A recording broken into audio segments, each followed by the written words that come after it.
All right, Dave. So now we're kicking off round 7. First pick in round 7, Patrick Mahomes. So now we're starting to see more quarterbacks going. Yeah, not a bad deal for the first pick in round 7. That's a very high value pick. He's going to have numbers. He's going to produce them. And the thing is, if you had told me, and we'll say in the next round, Travis Kelce goes in round 8. If you would have told me a year ago that Patrick Mahomes would be a 7th round pick and Travis Kelce would be an 8th round pick, I would tell you my fantasy heart was broken, but that's the reality of the world. Yep, it's the reality of the way it is. And, I mean, I'm pretty sure Mahomes and Kelce will both have phenomenal years this year. I think they're wanting to get back to that Super Bowl again. Yeah, so. They could. They definitely could. So next pick in this round was my pick. I went with David Montgomery. It's phenomenal. To get him in the 7th round, I think it's great. He's great for a bench, and especially for a second, third running back. So I think he's probably your 4th, isn't he? I believe so. So, I mean, I told you I like to go with the running backs. Now, in this case, he is only my RB3. You know, I started off with Bijan. That's right. So I couldn't remember. I thought it was 3, but I could have been wrong with 4. Started off with Bijan, and then I went Chase Brown. I went Lamar Jackson. Came back around, started grabbing my wide receivers. That's why I thought you had 4, because you had Lamar Jackson. I mean, it kind of does count towards it, right? Yeah. So, but you know, rounds 4, 5, and 6. Since I punted on wide receivers early, I went wide receivers in each 3 of those rounds with Evans. It's a solid draft pick, very consistent strategy, and I like it because I think Montgomery's going to be a touchdown man. So I mean, it's just going to depend on, especially if Gibbs gets hurt, knocked down for a little bit. Well, and he's a stud. He has his value. He's not lost it. So for me, the question is David Montgomery or Tony Pollard, who went with the next pick. And we do need to look at this a little bit closer here. So I know a lot of people are higher on Tony Pollard. Before Tajay Spears had a high ankle sprain, he was really having a really good training camp. It was going to be a 1A, 1B situation. But you can still go with Tony Pollard. Tony Pollard is one of those utility players that he can always plug in anywhere. Yeah, and in Dallas, he was great at that. So for me, at that point, because remember, Tajay had not gotten his high ankle sprain yet. At that point, we had the backfield in Detroit was going to be a 1A, 1B situation with Gibbs and Montgomery.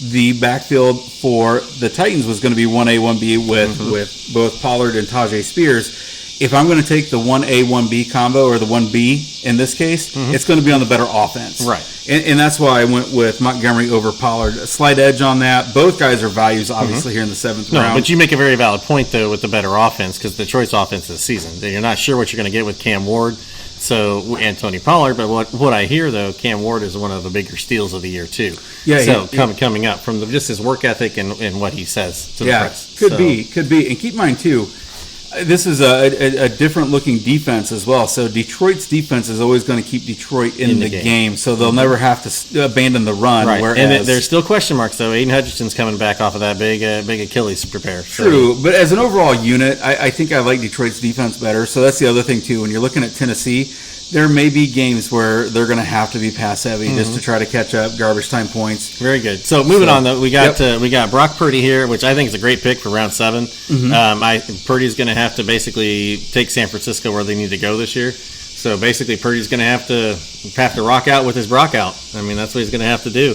Yeah, and if you're sold on Purdy, it's a good pick. If you're not, then you probably could have waited another couple rounds. Like me, I'm not sold on taking Purdy. I would have picked somebody else a little more consistent, I would think, and based on the offense going on out there. So I guess for me, what gets me is at this point, if I'm going to take a quarterback, it's got to have it may not be a true dual threat quarterback, but it's got to have that ability. And Bo Nix was still on the board. Yeah. So to me, Brock Purdy should not go before Bo Nix this year. Next pick, T.J. Hawkinson. So here we go with another tight end. I mean, there's nothing wrong with that. Good tight end, solid tight end. Questionable on how much he's going to get the ball, but we'll find out in about week 3. So next pick, George Pickens. I think it's a great pick. He's going to get a lot of targets, and if he keeps his head in the game, he'll be one heck of a receiving threat for Dallas. Yeah, absolutely. And I'll say the David Montgomery pick, if I had missed out on DJ Moore in round 6, this pick in round 7 would not have been David Montgomery. It would have been George Pickens. And that comes back to your strategy of what you need to, how you build your team in these later rounds, because this is where you win your draft. You win your draft in these later rounds, and by taking the strategy into that of having David Montgomery available over Pickens is a more valuable pick at that point for the way you have structured your team. Yep. And that makes sense. It gave me the option. I could have gone either way, but the fact that I was able to get more meant that I didn't have to go for Pickens here. But still a great value pick. Calvin Ridley in the 7th is not a bad pick. It's not a pick that I don't gonna like look the very offense because often. and Calvin Ridley would have been if he was around a 10 or 11 round pick, just based on a wait and see type thing for week 4, where are they at, who's getting the ball, and how is Tennessee moving it? Because Tennessee could be stalemated and score 10 points in 4 weeks. This is true. This is very true. But here's the other thing too. Getting a team as wide receiver 1 in round 7 is at least going to grab your attention. And again, garbage time points count as much as any.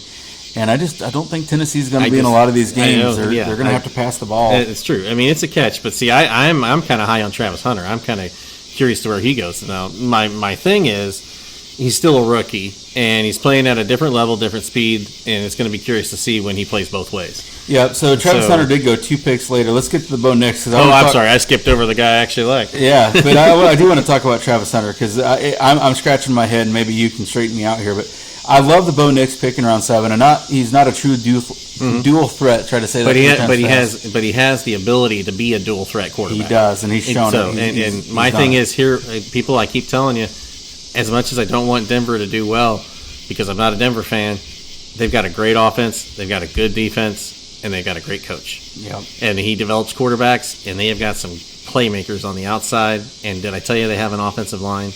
If you haven't noticed, offensive lines win Super Bowls. Makes a lot of sense, and I've always preached. As an offensive guard and defensive end, I was always in the trenches when I played. Love the defense and offensive lines. That's where it's at. So let's talk about Travis Hunter real quick. So going back to that Calvin Ridley versus Travis Hunter thing there, Travis Hunter is wide receiver 2 on his own team. Brian Thomas Jr. is number 1. I'm a little concerned about usage because here's the problem with Travis Hunter. As good as he was in college, you nailed it on the head, Dave, and you said this is a whole different ball of wax. It's everybody that's faster and better and stronger and hits harder and seasoned in this level of play. And you can be all you want to be, you can do everything you want to say, but the problem is you still have to play the game. So for Travis Hunter, he's probably one of the best athletes I've seen. But from the point of the NFL though, there are good athletes that just flop, and I hope that's not him. But at the same time, I think he's not going to play both ways. I think that'll end within a year. I think he'll be either a cornerback. I don't think he's big enough to play slot receiver in the NFL. That's just my opinion.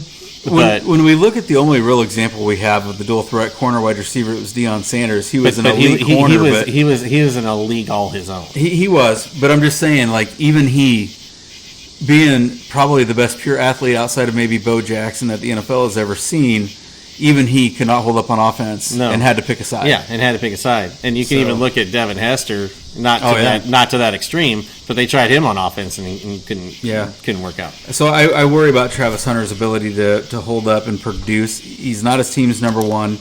He's going to play both sides of the ball. He's going to get beaten up. Is he going to be out there? I have my doubts. All right, and then the final pick of round 7, don't hate the value. I was really high on Isaiah Pacheco in his rookie year. He was the running back that I called out and said, this is a guy to watch. I was right. I also said last year, don't touch him. And I was right. It had nothing to do with the fact. So here's the problem with Pacheco. He runs like Derrick Henry, but he doesn't have the body and frame of a Derrick Henry. He's not built like a Derrick Henry to take those hits. But he wants to play that style of football. You're going to get yourself killed in the NFL doing that. But I liked him his rookie year because it was a value pick. I didn't like him last year because he was going as early as the 2nd or 3rd round. There's no value there for him. This is more appropriate for his draft. He's still a guy that, because of his injury history, that they go out and they get Elijah Mitchell. They still got Kareem Hunt. But you might have a matchup where he actually favors in the matchup. So absolutely, and that's why the value's there at pick 10 in the round 7. Yep. So now I'm going to tell you another reason I didn't like this pick, though.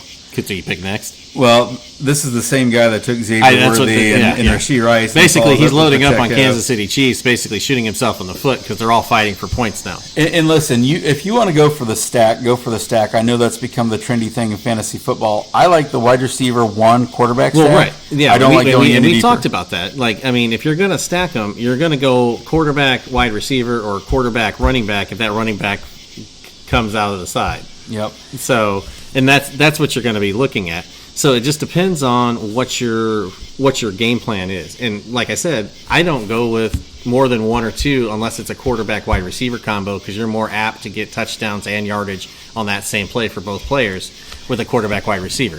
So loading your team up with the same players on the same team makes absolutely no sense. It's almost asinine. Well, and this is going to sound sacrilegious because we know that there's been times where having a stack would have paid off. If you had Peyton Manning, Edgerrin James, Marvin Harrison, and Reggie Wayne, you were probably going to be fine.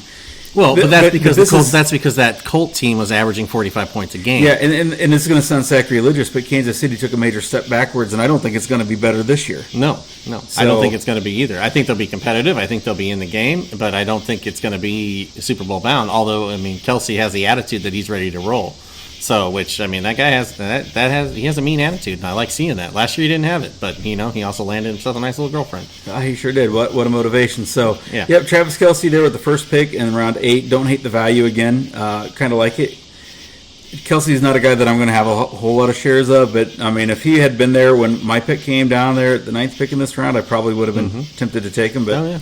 And then, but I will tell you the next pick though, I do like Joe Mixon. I do like it. Yeah, I mean, here's the thing. For round 8, I do like it. Joe Mixon gets hurt.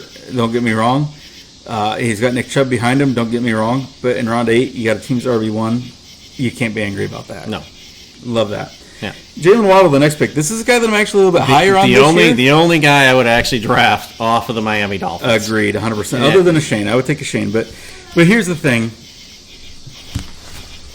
Hello. Hey, how are you? All right. Having a good night? Huh? What's that?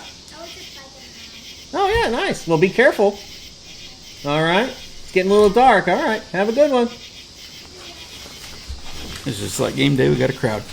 So I like Jalen Waddle for the first time ever this year. Tyreek Hill is in an obvious decline. He's not even practicing. And Tyreek Hill also has lost his ability to make cuts and moves. Like, he's basically just a speed threat. And if he's lost a speed threat, then what do you have with Tyreek Hill? Yeah, the problem with receivers like Tyreek Hill is when the decline hits, it hits fast. I'm higher on Waddle than I've ever been. However, you're still tied to Tua, who's one concussion away from never playing. And when Tua went down last year, that offense looked terrible. Yeah. So basically, Dolphins fans, like, Waddle's your only hope for a fantasy type leader, I believe. And maybe I hope I'm wrong. I hope it goes well. But I'll be honest, I think Tua's done this year, and I think your coach is gone too. Yeah. So, but having said that, in the 8th round, that's a risk. It's probably worth taking. Yeah, no, it's worth taking. That's value. That's worth taking. So now the next one, Aaron Jones Sr. He's one big hit away from just being done. Period. Yeah. So, yeah. And he's been so injury riddled, it's not even funny. And we saw his backup, his replacement, the 1B to his 1A, Jordan Mason. We saw him go back in round 6. I would always prefer Mason over Jones. He's so injury riddled. It's hard. And when you're piecing a running back together that takes poundings, that's extremely hard to cover. So this next pick, Brian Robinson Jr., can't hate it. It's an RB1 on a team, and you got him in round 8. Yeah, I mean, that's just incredible value. It's a great value pick. Pick 6 made me angry during the draft because I was that was a great pick there. So Evan Ingram went at the 6th pick in the 8th round, just, and I was just to tell you, him. you do realize this happens to you all the time in these drafts, right? I know. Okay. But it's going to because it gets to a certain point where the best ones go, but also you're playing with hopefully people that understand the game. They're like, well, they're probably going to take this one. Yep. Now I'll tell you the other reason that it really bothers me. Okay, I thought I was going to get Evan Ingram. I thought there was a chance for it because the guy that took Evan Ingram here at the 6th pick is the same one that took T.J. Hawkinson in the previous round. Mm-hmm. He went back-to-back tight ends. So, or he was doing strategy like, hey, he needs a tight end, and maybe he just decided, I'm going to take Evan Ingram. Could be. I mean, I feel like he had other seriously pressing needs. True. This is the team that we identified that's going to have to start a rookie because you start 2 running backs. I feel like there was other places he could have gone.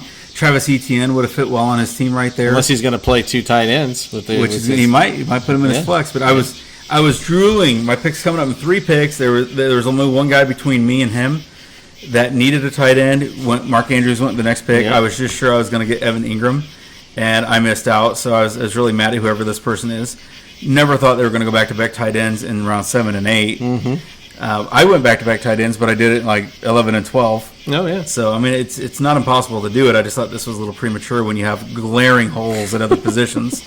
Which makes you wonder what their plan is. It makes me wonder if Teresa didn't slide into this draft under a nickname I didn't recognize. And, Teresa. Tight end. What? Yeah, so Mark Andrews went with the next pick. I don't love this pick. I don't hate this pick. It's just meh. It's just a here pick. Yeah, so Isaiah Likely will be back roughly around week 6. He'll be the tight end one after that. Yeah, so you're filling your bench. You're filling your bench here with basically high upside is what you're looking to do. Well, and this is where I get frustrated again. So when I missed out on Evan Ingram, I said, well, I'm just going to punt because at this point there's no tight ends that I'm high on. I'm just going to punt. I'm going to keep going for high upside.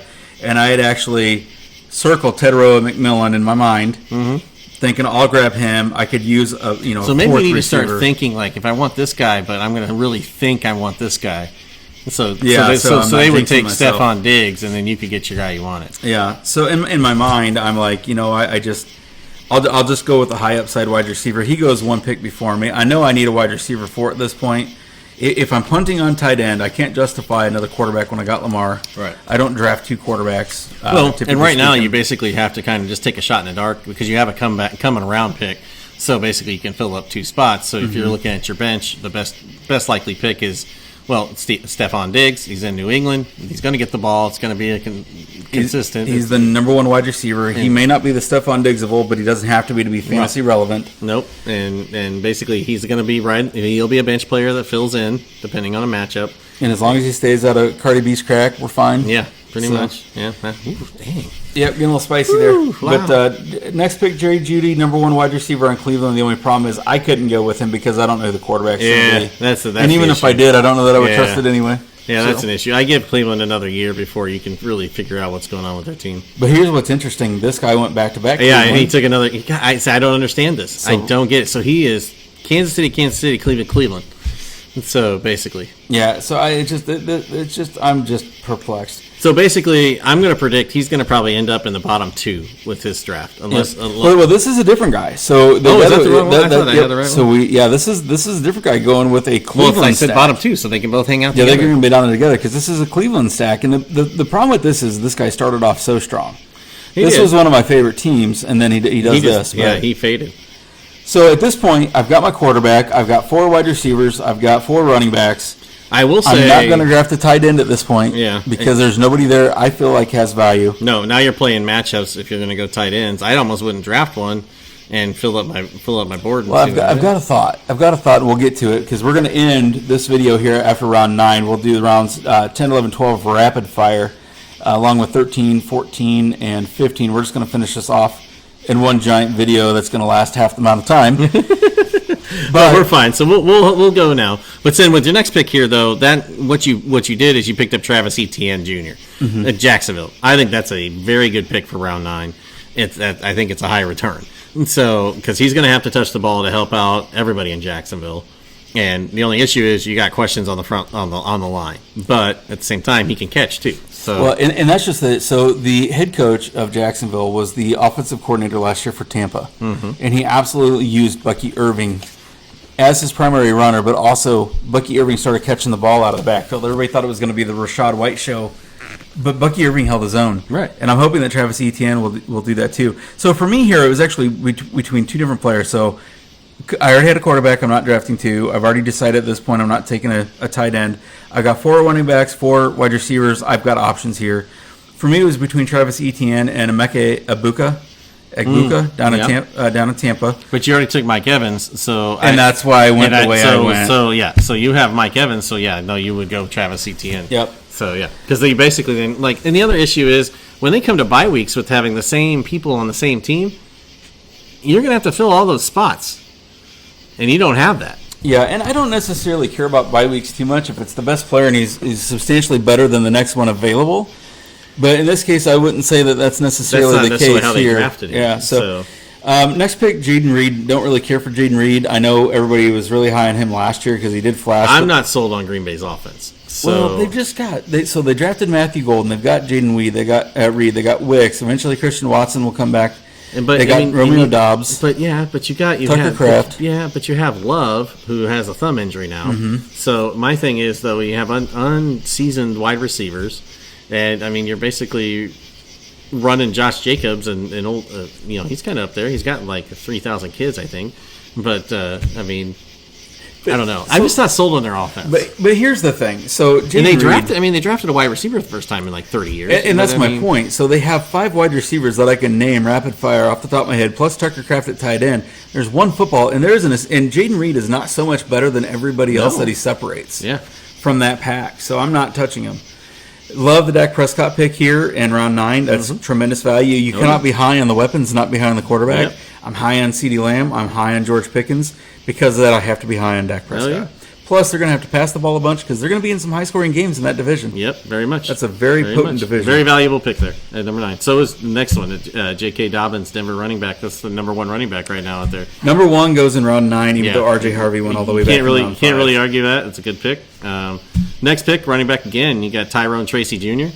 A running back number 1 for a team. That's good value. Yeah, and I'll be honest, I kind of like a guy from New York, so running back, but I wouldn't take him till later. Cam Scatterbo? Yeah, Cam Scatterbo. Yep. So, but I think it's a decent pick, good value. Next pick, I think, is a real good value at this round 9 is Baker Mayfield. Value, tremendous. Yes, tremendous value there. I'm not too thrilled on the next pick in Jalen Warner. Okay, and you shouldn't be, and I'm going to tell you exactly why, because this is the same guy that drafted the 2 rookie running backs to start, one of which was Caleb Johnson, who is the other Pittsburgh running back. So now his 3 running backs are 2 rookies and a 1B and a 1A, 1B situation. Yeah, good luck with that. That's just not going to function. Yeah, now, Brickhouse pick here, it's a very good, it's a good pick. Tampa Bay wide receiver. He's going to be competing with Mike Evans for catches, but I think it's still going to be decent points for a bench. So. Yeah, tremendous pick there. Incredibly high upside, which is what you want to do at this point. If you can swing for the fences, you want to do that. Chris Godwin's going to miss a big portion of the early season. So I think it's a great pick. Great pick, round 9. So, and last pick started picking up defenses. Denver, again, I said, have a great defense. This is the same guy that went Kansas City crazy. Yeah, so it's a little early, and I'll be honest, I typically don't even draft a defense. I don't ever draft a defense. So, I did in this league just to round it out, because at this point, you'll see here when we get into the next video that kickers and defenses just don't go early, and this was a very disciplined draft. The reality is this guy that just drafted all those Kansas City Chiefs that we've been ragging on went kicker in the 9th, defense in the 9th, kicker in the 10th. We'll get to that in the next video. Oh, my Lord. But he was the only one that did it. Wow. So it didn't start. When that happened, I was so excited. So he didn't start a trend. He didn't. I was so excited. Like, yes, let the kickers and the defense starting to go, because that's just going to lead more for me. If they would have started a trend, though, it works in your favor if you actually know what you're doing. Yeah. And so I had my fingers crossed that was about to lead to good things, but all it did was kill his team even worse. His team was already dead. Mm-hmm. I mean, you already got the knife in you, might as well twist it, and that's what this team did. Yeah. All right, come back for part 3 where we break down the rest of this draft in rapid fire. We're not even going to go through each pick individually because it's going to be on the board. You'll be able to see it. But we are going to go through. We're just going to kind of pick out the best and the worst. The ones that stand out. Yeah, the ones that stand out the most. That's what's going to do. That's where you're kind of building your bench and building the depth of your team. So just in case that unfortunate injury happens or something, you have somebody to plug in. Yep. That might be worthy. Or that super sleeper or that you want to swing for the fences. Like, this is the time. Cam Scatterbo. This is the time to take your swings. All right, so come on back and join us here for the next video. All right.